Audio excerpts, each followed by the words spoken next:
Good morning. Welcome to Morning Expresso. You're watching Indian Express. I'm Charulata Biswas. Let's begin with the big story of the day.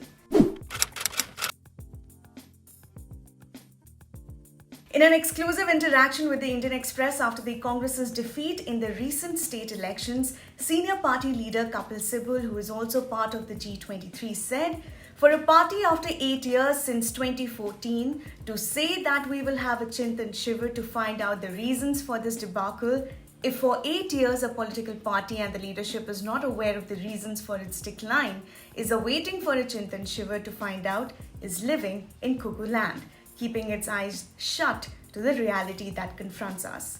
You can read the entire interview only in Indian Express. Here are our exclusive stories. Falguni Nair, founder and CEO of online beauty and personal care platform Nykaa, at a recent e-Adda event spoke about e-commerce and the road ahead for India's consumption journey. She said, "We are definitely not driven by only revenue growth, but by what we call the long-term value of the customer that we bring to our table." Following the assembly elections results as India awaits the 2024 Lok Sabha polls, Kumi Kapoor in an opinion column writes, "The fight between the ruling establishment and its opponents appears to be a David versus Goliath contest. The opposition has to take on a behemoth well entrenched in government, bureaucracy, politics, and the media." 2 weeks after the Russian invasion forced them to leave Ukraine, Indian students welcomed the resumption of online classes by some universities. "We are so relieved. At least we can keep pace with the syllabus. We are just so thankful to our teachers who are taking classes even during the war," a student said. Let's have a look at the front page. Signaling another milestone in India's COVID-19 vaccination drive, the centre is allowing 12 to 14-year-olds to get inoculated with the country's second indigenous vaccine, Cobivax, from Wednesday. Earlier, the campaign was extended to 15 to 18-year-olds only.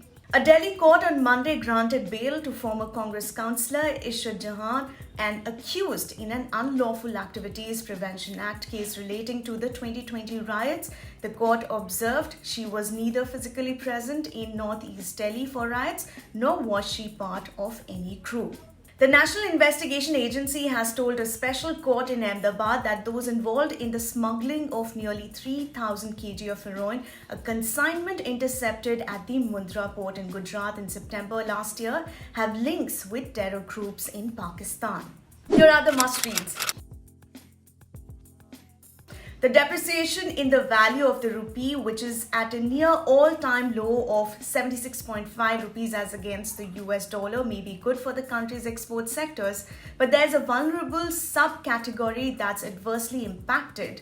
Labor-intensive export sectors such as gems and jewelry, pharmaceutical, and electronics that are highly dependent on imports of inputs. These sectors that have a high import intensity are faced with higher input costs and lower demand as they are forced to pass on some of the increase in cost of imports. The Islamic State has named Abu al-Hasan al-Hashemi al-Qurashi as its new Caliph, the second since the death of Abu Bakr al-Baghdadi in a US raid in Syria in October 2019.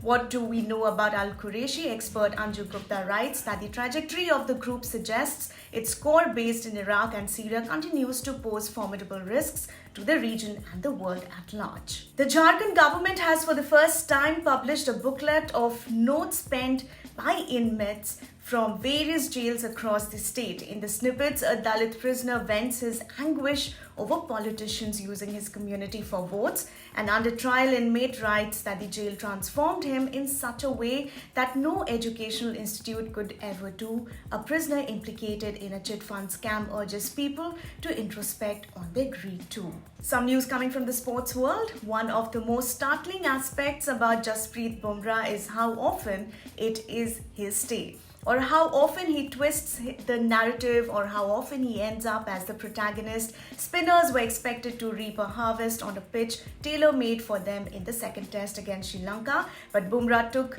the surface out of the equation again. He bowled 19 overs, conceded 47 runs and picked 8 wickets. That is, more specifically, a wicket for every 6 runs scored off him, wicket every 14th ball he bowled. And in today's Delhi Confidential, the opposition was left bewildered in Lok Sabha on Monday as BJP MPs chanted Modi, Modi, Modi as the Prime Minister entered the House. The victory in the Assembly elections has obviously left the party MPs jubilant and they make no attempts to hide their excitement. And finally, in the latest episode of the Three Things podcast, Manoj CG joins host Snigdha Sharma to discuss the Congress's dismal electoral performance and the crisis within the party. That's a news wrap from my end. For the latest updates and news, don't forget to subscribe to our channel, The Indian Express. Thank you for watching.